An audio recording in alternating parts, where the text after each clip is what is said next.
Eh bien bonjour à toutes et à tous, c'est Dragonize, j'espère que vous allez bien. Aujourd'hui je vais vous montrer une petite vidéo comment bien débuter sur Apex Legends.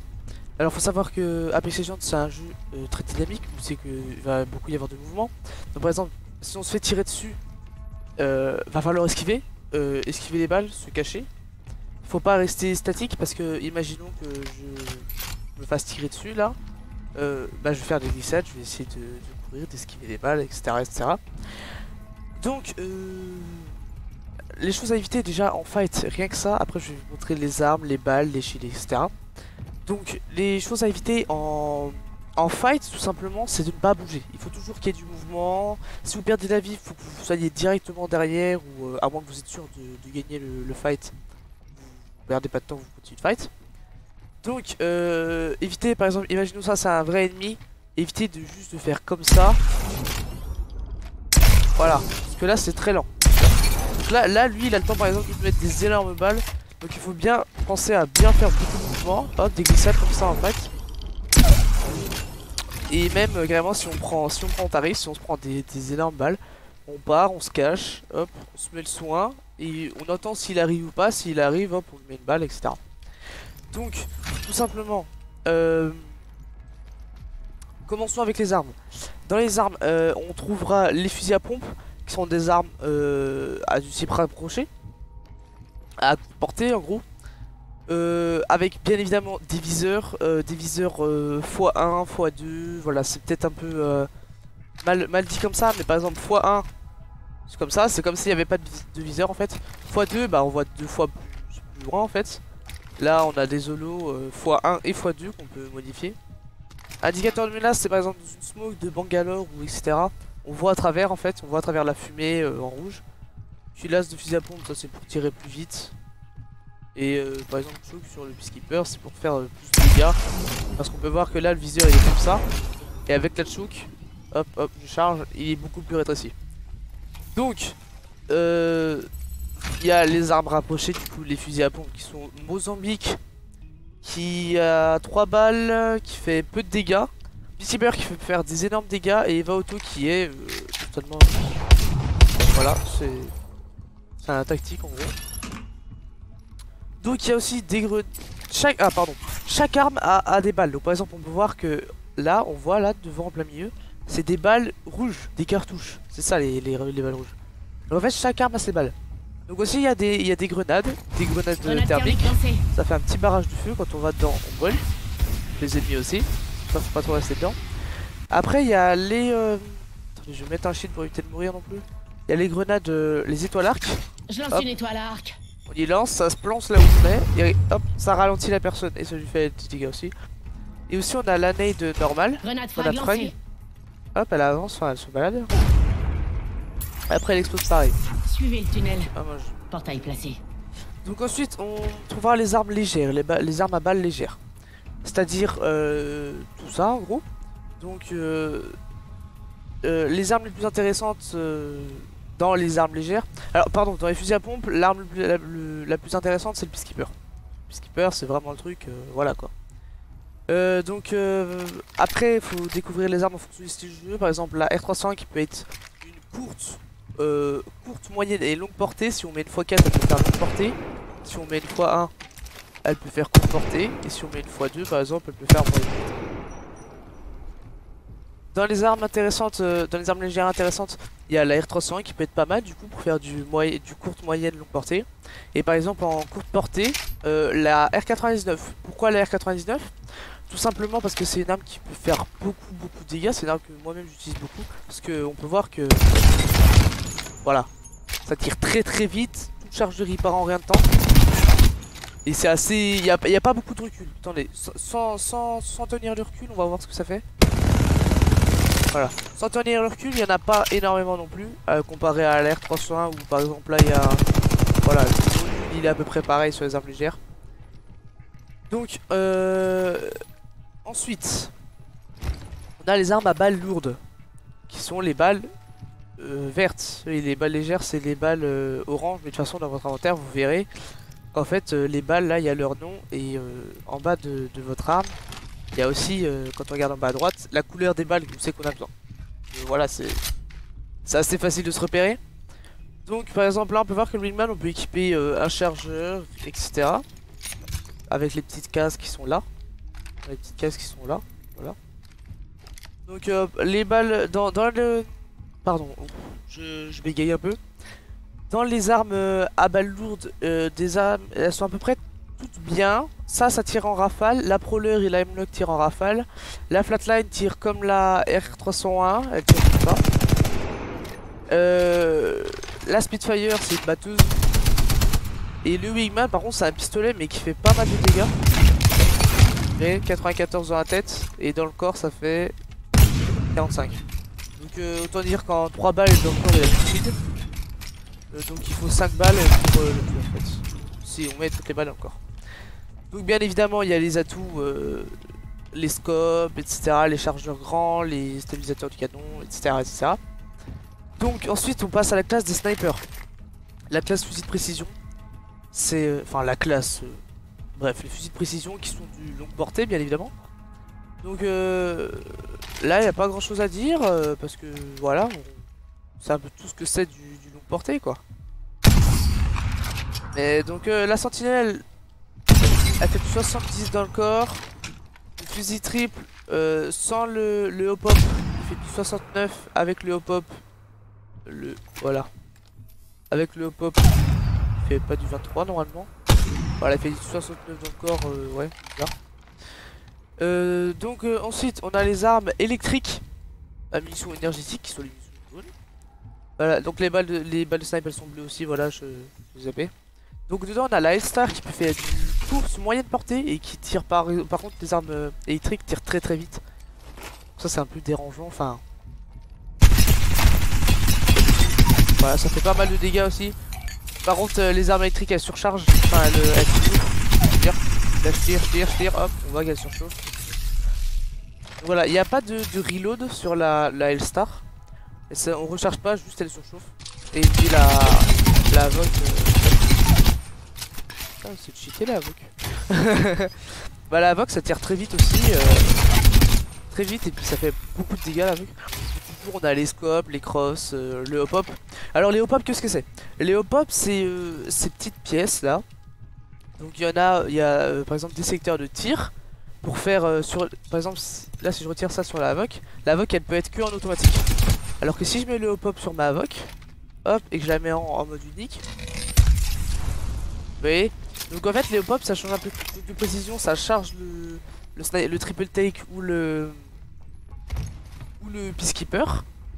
La détente double action ça permet de tirer 2 coups en gros. C'est à dire que là normalement je tire comme ça. Et par exemple si je prends ça en un clic, c'est pas mal, c'est pas dégueulasse. Et pareil pour la R301 et puis la Flatline, il y a un autre pop, c'est le châssis enclume, c'est celui que je viens d'équiper.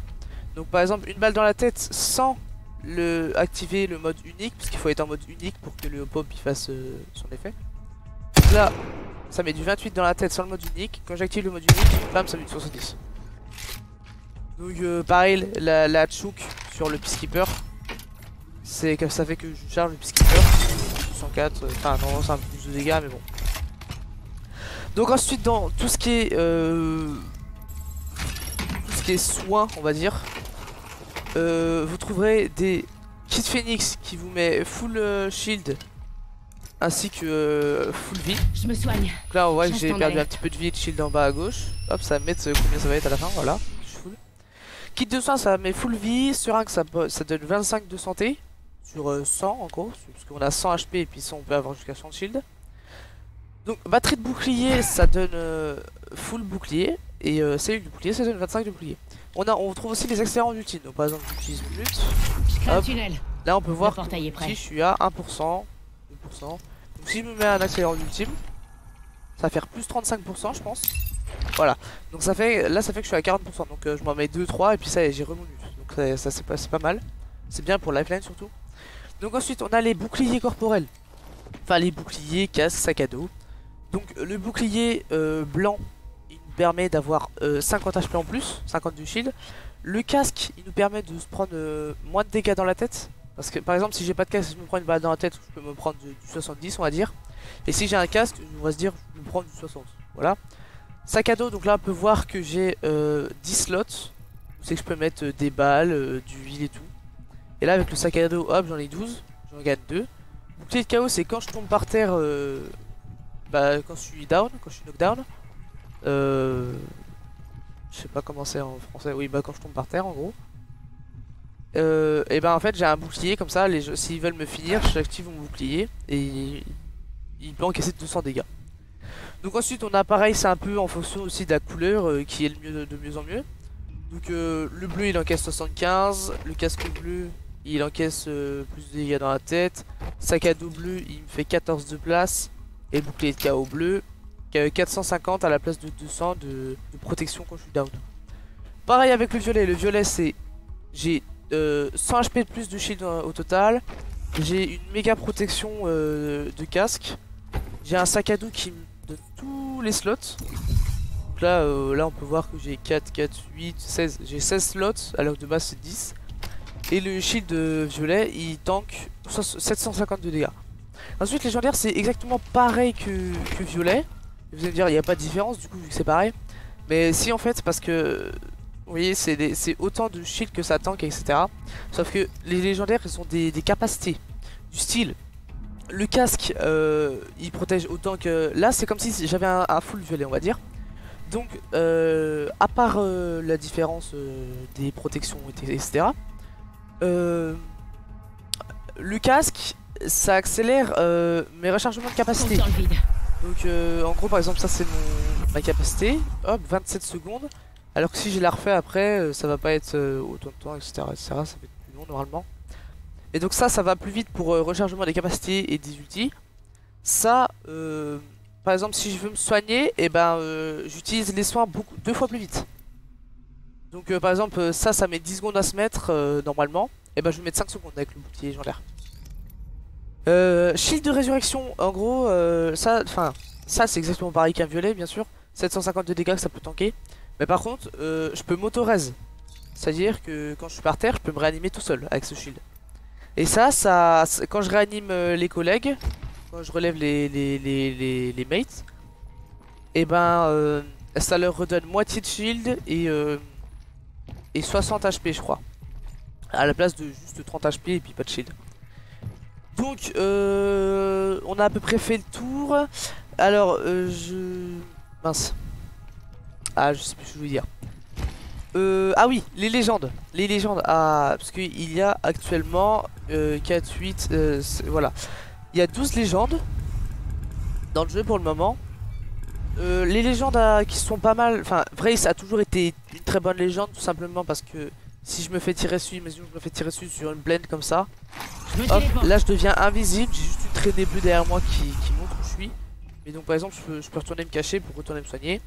Son TP qui peut être très pratique pour push. Si je suis ici, hop, là j'active mon TP. Imaginons que les ennemis ils sont là-bas. Un ennemi là-bas. Alors même hop, j'ai remis mon TP ici. Là je tire sur les ennemis, et vu qu'ils sont pas extrêmement loin, je leur tire dessus, s'ils mettent une grosse balle, je sais qu'ils vont me rush. Je reprends mon TP, je me soigne et après je peux leur retirer dessus d'ici, donc voilà. Donc vrai c'est assez intéressant. Le passif de vrai c'est que quand un ennemi les scopes ou quelqu'un pose des pièges, et il y aura le passif qui va dire attention il y a quelqu'un qui a posé des pièges dans le coin, ou sinon attention quelqu'un vous vise. Donc ensuite on aura Gibraltar qui est très intéressant, tout simplement parce que son passif c'est je sais plus c'est quoi son passif. Ah si, son passif c'est que par exemple quand je scope, hop, ce que ça fait c'est que ça me met un bouclier devant moi. Donc je peux me tanker des balles devant moi en fait, ça me met un bouclier quand je vise. Sa capacité c'est un dôme. Voilà, un shield. Je peux pas et quand je suis à l'intérieur je peux pas tirer dehors du shield. Et inversement, il faut vraiment être du même côté du bouclier pour pouvoir se tirer dessus avec les ennemis. Et l'ulti ça fait une pluie de météorites. Donc attendez, je vais le charger. Donc voilà, là j'ai mon ulti. Donc j'ai une smoke dans les mains. Hop. Et là on peut voir que ça fait une pluie de météorites. Et donc ça ralentit les ennemis, ça fait très mal. Bon, je voulais m'en prendre une pour montrer ce que ça faisait, mais du coup voilà. Et du coup Gibraltar est très intéressant pour ça, malgré qu'il soit, comment dire, qu'il ait des épaules très larges. Qui peut voilà, il prend plus de place que les autres légendes par exemple. Mais il a un bonus qui s'appelle fortifié, c'est il subit 15% de dégâts de moins. Donc voilà. Donc ensuite il y a Lifeline qui peut être intéressante parce que elle a un drone pour soigner et son ulti c'est un pack où c'est que dedans il peut y avoir du heal, du butin légendaire, une arme légendaire, etc. Donc c'est à peu près tout. Il y a aussi Watson qui est pas mal parce qu'elle pose des barrières électriques, donc c'est bien pour le close combat. C'est-à-dire on se met dans une maison, hop, on tient la porte. Quand le gars il va dedans, ça électrocute. Son ulti ça redonne du shield, quand les ennemis lancent les grenades, ça les fait despawn en gros. Donc c'est plutôt pas mal. Donc je crois que j'ai à peu près fait le tour. Si vous avez des questions, les mettre dans les commentaires bien sûr. Et donc voilà. Et le truc à retenir le plus c'est choisir ses armes en fonction de son style de jeu. Par exemple une batteuse ou un pistolet, voilà. Et aussi le truc très important à faire c'est vraiment bouger. Il faut tout le temps bouger, faut jamais s'arrêter sur Apex. Parce que dès que par exemple on va être par exemple en train de courir sur une plaine, hop on court. Et qu'en fait on sait pas s'il y a des ennemis ou pas vu qu'on fonce vers la zone. Et qu'on s'arrête par exemple pour regarder un truc, je sais pas, sur une autre page, sur internet, je sais pas quoi. Bah notre perso il bouge plus. Et donc s'il y a une autre team qui est assez loin, qui a un snipe, hop il vous met une balle dans la tête, vous avez fini votre game. C'est foutu après. Donc c'est pour ça qu'il faut constamment bouger sur Apex. Même quand vous vous soignez, même si vous allez lentement quand vous vous soignez, il faut constamment bouger sur Apex. Parce que tout simplement, si on bouge, on a une cible plus difficile à toucher, etc. Donc j'ai fait le tour. Si vous avez des questions, oui, en commentaire, hein, je me répète, mais bon. Du coup, je vous dis à la prochaine. Ciao.